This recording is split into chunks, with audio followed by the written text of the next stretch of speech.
All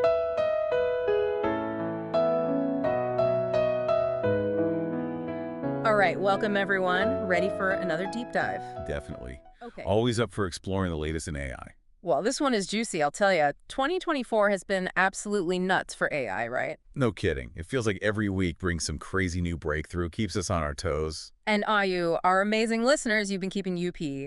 We got a mountain of stuff sent in, articles, news, even like personal theories scrawled on napkins, all about what's going on between, well, who else see?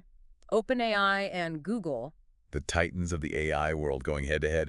What's it all mean, though, right? That's what everyone wants to know. Exactly. We're all a little bewildered, honestly. You've got GPT-4 doing its thing, Gemini over there strutting, then Sora bursts onto the scene, and this O1 thing. What even IS that? Lots to unpack, for sure. So that's what we're doing. Don't worry, we dove into it all. And we even found some, shall we say, interesting tidbits along the way. Oh, do tell?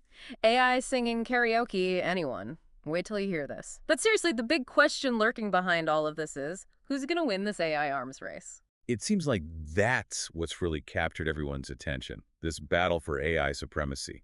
What struck you as the most fascinating aspect of all this? Honestly, the sheer pace of it all, it's mind-blowing. And OpenAI, they're not holding back. They're making some seriously bold moves. Remember when AI could barely write a decent email? Vaguely. It wasn't that long ago, really, but it feels like ancient history. Right, now you've got GPT-4o. This thing is multimodal, meaning it doesn't just understand text, it can handle images, audio, even video, the whole shebang. It's a game changer.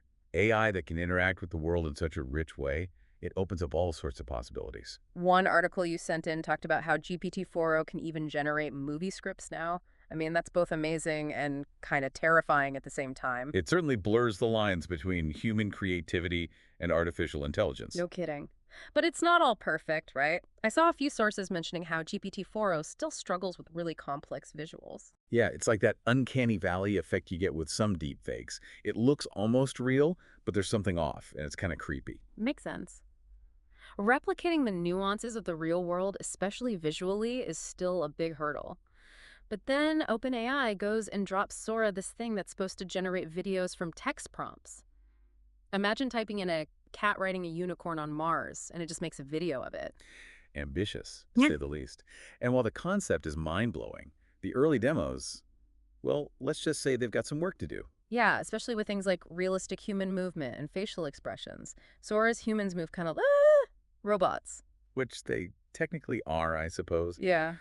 But it highlights the challenge of capturing the subtleties of human movement and emotion. That's still very much a frontier for AI. Right. But even with the hiccups, it's wild to think where this could go. Feature films generated entirely by AI. Is that next? Who knows what the future holds? But speaking of pushing boundaries, you also sent in some notes about OpenAI's O1 model. This one seems particularly significant. Right. This one's different. It's like they're shifting from AI that just predicts patterns to AI that can actually reason and problem solve. Think of it this way. Current AI, like GPT, is great at writing because it's learned the patterns of language. It predicts the next word, the next sentence, based on massive amounts of data. But O1 is more about understanding why things happen and figuring out what to do about them. It's almost like teaching AI to think critically. Exactly. It's a huge step towards more sophisticated and potentially more helpful AI. So OpenAI is definitely making waves, taking big swings. Meanwhile, Google is over there kind of quietly weaving AI into everything they do. Their approach is more about integration, isn't it? Less about these big, flashy announcements and more about seamlessly incorporating AI into our everyday lives. Right. They did unveil Gemini 2.0, which is their answer to GPT-4o. It's a multimodal powerhouse, no doubt. But the difference is Google already has this massive ecosystem of products that billions of people use every day. Search, Gmail, Androids, they've got their tentacles everywhere. And they're using that to their advantage. You highlighted Project Astra in your notes, this AI assistant for Android that's supposed to be like really understand you, anticipate your needs, handle tasks with minimal input. Basically, your phone becomes your super smart sidekick. It's a vision of a future where technology is truly intuitive and personalized. And then there's Project Mariner. This one's still under wraps, but it sounds like Google is building an AI that can basically surf the web for you. Like, pull out the most relevant info, summarize it, basically act as your own personal research assistant. It could revolutionize the way we access and process information. And it shows that Google is just as committed to pushing the boundaries of AI as OpenAI, even if their approach is more subtle.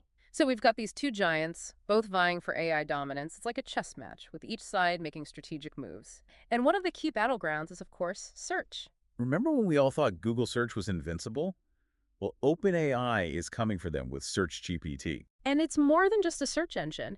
It's like having a research assistant that can pull up real-time information, cite its sources, generate summaries of complex It's topics. a serious challenge to Google's long-held supremacy. Oh, they're not taking it lying down. They've already started integrating AI-generated summaries into their search results, and they're constantly tweaking their algorithms to stay ahead of the curve. It's a fascinating back and forth.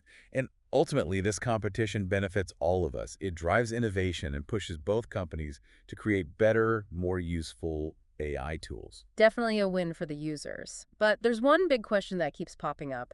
How do these companies actually make money from all this cool tech?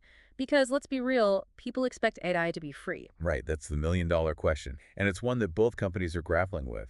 How do you build a sustainable business model around something that users expect to be free? OpenAI is experimenting with subscriptions for GPT access, different tiers with varying features and usage limits. It makes sense, but it's a gamble. Will people actually pay for AI when there are free alternatives out there? Especially because OpenAI, unlike Google, doesn't have this vast ecosystem of products to generate revenue from. They're kind of reliant on directly monetizing their AI models. Whereas Google can take a more integrated approach, Yeah. weaving AI into their existing products and services. It's a more subtle strategy, but it could be very effective. Makes you wonder if maybe that's the key difference in their approaches. OpenAI, the disruptor, trying to change the game, and Google, the established giant, adapting to the changing landscape. It'll be interesting to see how it all plays out. But one thing's for sure, this AI revolution is showing no signs of slowing down. And we, the users, are along for the ride. Buckle up, folks, because it's going to be a wild one. It's like we're moving from AI as a blunt instrument to something more precise, more nuanced. Right. Like, we've talked about the raw power, but now it's all about how they ATPLY that power. And of course, the big question, how do they turn this into cold, hard cash? Because people, well, they kind of expect amazing AI to just be free. Yeah, that's the puzzle they're both trying to solve. And they're taking very different approaches. OpenAI seems to be leaning towards, well, a more traditional software model in some ways. Oh, you mean like with the different pricing tiers they rolled out for GPT access? Exactly. You get the basic version for free, Yeah. but if you want the good stuff, the extra features, higher usage, faster response, Mm. you got to pay. It's like that freemium model, right? We've seen it a million times with software. It makes sense, but I don't know. Is that going to fly long term? People are so used to getting so much online for free. That's the big question. Will folks shell out cash for AI tools when there are freebies out there? It's a risk, for sure, especially for OpenAI. Because they don't have that massive Google-sized product ecosystem, right? They need to make money directly from their AI models. Exactly. Whereas Google, well, they're already a behemoth. They've got their fingers in every pie imaginable. Yeah. So their strategy with AI seems to be more about integration. Weaving it into everything they already do. Make Mhm. their stuff smarter, more useful, and hopefully people use it more, which means more revenue in the end. Precisely. It's subtle, but potentially very effective. Think of Gmail. They've been using AI for years to zap spam, categorize emails, all Well, that. yeah, totally. But now with Gemini, they're taking it up a notch. AI summarizing long email threads, Yeah. suggesting replies, even helping you write better emails. Yeah. It's AI as your personal writing assistant. Super useful, especially for someone like me who gets a zillion emails a day and can barely keep up. But isn't there a risk we become too reliant on this stuff? Interesting point. Like, will we forget how to write a decent email on our own if AI is doing it for us? Right. Makes you think about the whole, like, what's AI's role in our lives? Is it here to replace us or to help us be better? Probably a bit of both, honestly. Likely so. Yeah. But it's not all sunshine and roses, is it? You flagged some articles about the potential downsides of this AI boom. Oh, yeah. There are definitely some dark clouds on the horizon. Job displacement, for one. I mean, AI is getting really good at doing things humans used to do. It's a valid concern. As AI gets more sophisticated, it can automate more tasks. Driving trucks, analyzing financial data, even some creative stuff. It's all on the table. Kind of scary if you think about it. Is it inevitable? Are we all going to be replaced by robots? I think it's more nuanced than that. Some jobs will be automated, no doubt, but new jobs will also emerge. And many existing jobs will transform with AI as a partner, not a replacement. So it's not humans versus AI, it's humans and EI working together. Exactly. And the key to navigating this shift is going to be focusing on skills that complement AI's strengths: creativity, critical thinking, emotional intelligence. Those are going to be highly valuable in an AI-driven world. So it's not just about learning to code, it's about learning to think in ways that AI can't. That's a really good point. And it brings up another potential downside: misuse. Like any powerful tool, AI can be used for good or bad. We need safeguards to prevent it from being used for harmful purposes. The article that really got to me was the one about AI being used in autonomous weapon systems, like machines making life or death decisions without human oversight. That's just chilling. It is. It raises profound ethical questions. Do we want to hand over that kind of power to machines? Nope, definitely not. This highlights the need for ethical guidelines, making sure AI is aligned with human values, that it's used to help, not harm. Absolutely. And not just preventing outright harm, but ensuring AI is used fairly, equitably, justly for everyone. It's about making sure AI serves humanity, not the other way around. We all have a role to play in that. We do. We need to be aware of the risks, but also embrace the incredible opportunities AI presents. It's a balancing act. Right. Embracing the good while watching out for the bad. But let's not end on a downer. You also sent some amazing stuff about how AI is already tackling huge problems. Oh yeah, there's so much to be excited about. Developing new drugs, combating climate change, personalizing education. AI can be a powerful force for good. That's what gives me hope. It's about using AI to augment our intelligence, to solve problems that have plagued us for ages, and to build a better future. A future worth fighting for. Well said.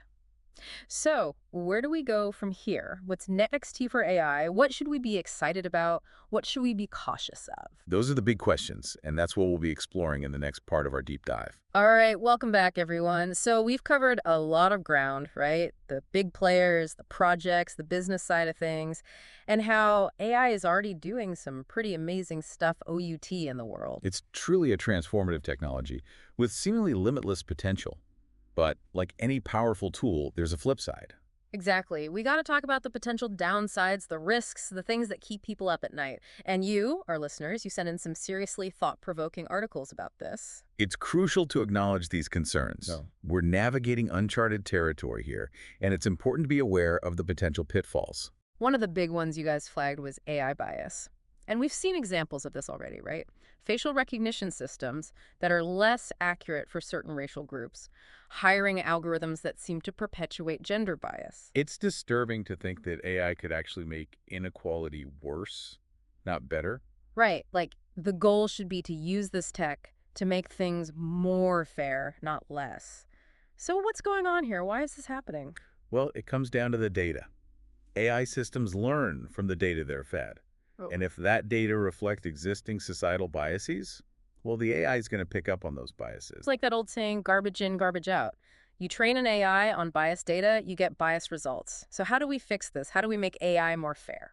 It's tough, but there are people working on it, making sure the data itself is more diverse, more representative of everyone, developing techniques to detect and mitigate bias within the algorithms themselves. It's like building in safeguards to make sure the AI is making fair and impartial decisions no matter who it's dealing with.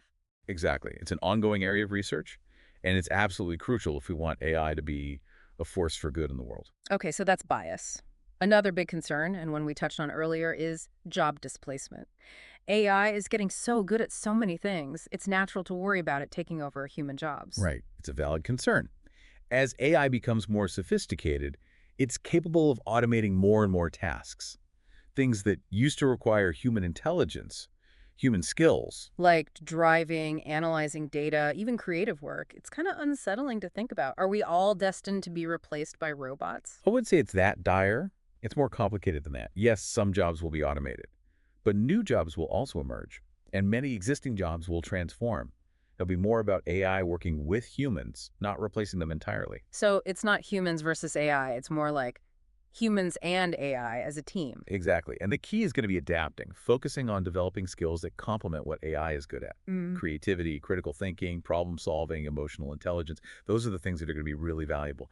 Makes sense. It's not just about learning technical skills. It's about learning how to think in ways that AI can't, which I guess brings up another big concern: misuse. Right.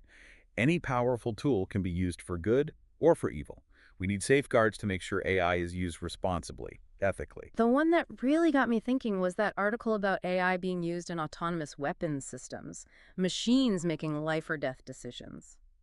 Scary thought. It is a profound ethical dilemma. Do we want machines to have that kind of power?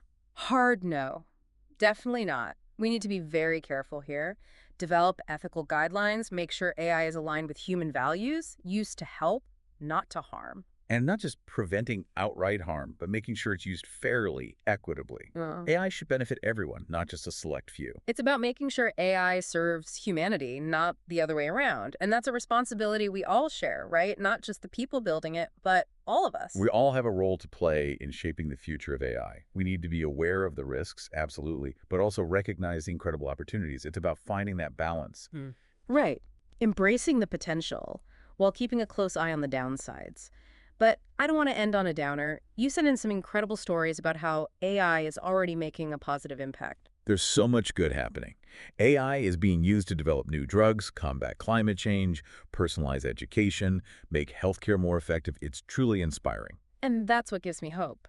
It's about using AI to augment our intelligence, to solve problems that have been around forever, to build a better world. A better world for everyone. And that's a future worth working towards. Couldn't have said it better myself. So to our listeners, thank you for joining us on this deep dive into the world of AI. It's been quite a journey, exploring the good, the bad, the potential, the pitfalls. And we encourage you to keep exploring, keep learning, keep asking questions. Because the future of AI, well, it's in our hands. Until next time, stay curious.